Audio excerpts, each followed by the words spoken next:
3 pessoas foram presas por sequestro e tentativa de extorsão de um idoso por causa de uma dívida. Só que a vítima não tinha nada a ver com a situação. Como é que confundiram o homem aí, hein, William? Como é que foi essa história? Que impressionante, né? Você colocar um idoso contra a parede, dizer que esse homem deve, mas o quê? Como é que fizeram essa confusão de personalidade?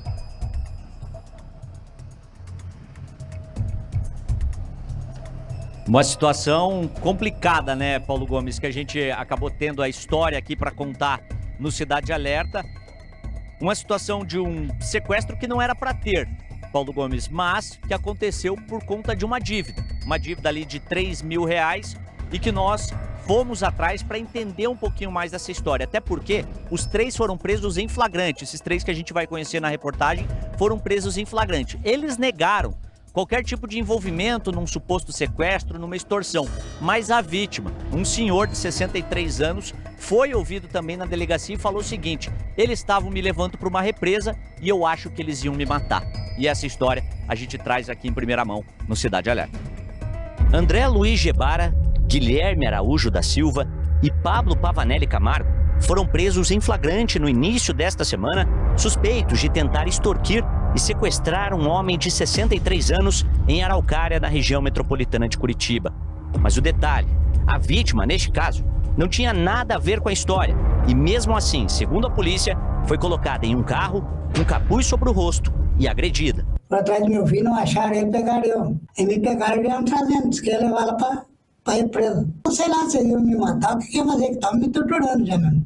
Mas a versão dos supostos sequestradores é diferente e eles afirmam que o idoso entrou em um carro com eles por vontade própria. De acordo com a versão apresentada pelos suspeitos, eles tinham negociado a venda de um carro e combinaram a entrega num posto de combustíveis. Lá estava o suposto comprador, que se apresentou como policial e exigiu deles um pagamento, um valor, uma quantia em dinheiro para que eles fossem liberados.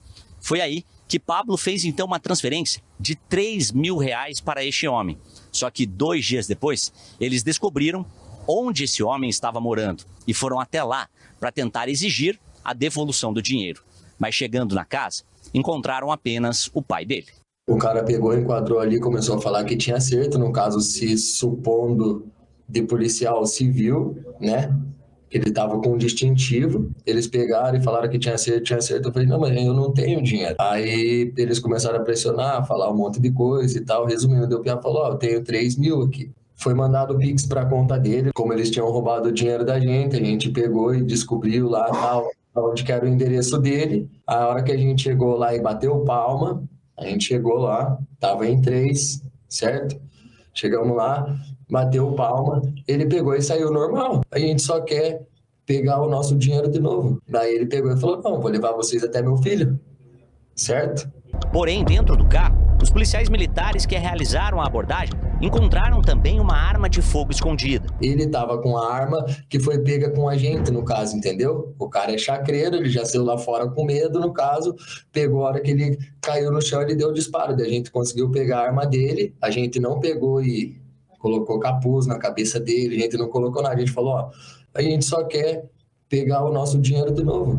Essa versão não convenceu o delegado, que ouviu os envolvidos e eles ficaram presos. Dos 3 supostos sequestradores, 2 deles já possuem passagens pela polícia. André já foi detido por suposto envolvimento com o tráfico de drogas. Já Pablo é um personagem diferente nessa história. Ele possui passagens desde a adolescência, envolvendo receptação de veículos furtados ou roubados, ameaça e tráfico de drogas. E não é só isso, ele já foi investigado em 2 processos envolvendo assassinatos. E é sobre eles que vamos falar. O primeiro aconteceu em julho de 2021. Cristiane Lúcia Duarte Zen, de 49 anos, foi morta a tiros em São José dos Pinhais. A empresária saía de um aviário quando foi surpreendida por 2 pessoas. Imagens de uma câmera de segurança registraram a ação dos bandidos. Cristiane entrava em uma caminhonete quando levou um tiro na cabeça. Neste caso, Pablo Pavanelli foi investigado e se apresentou na delegacia, negando envolvimento no crime. Demonstramos que o Pablo jamais fez qualquer enredo de ser o chefe de uma quadrilha ou de organização criminosa, qualquer coisa nesse sentido, de armar roubos de caminhonete. O segundo homicídio em que ele foi investigado aconteceu 2 meses depois da morte da empresária.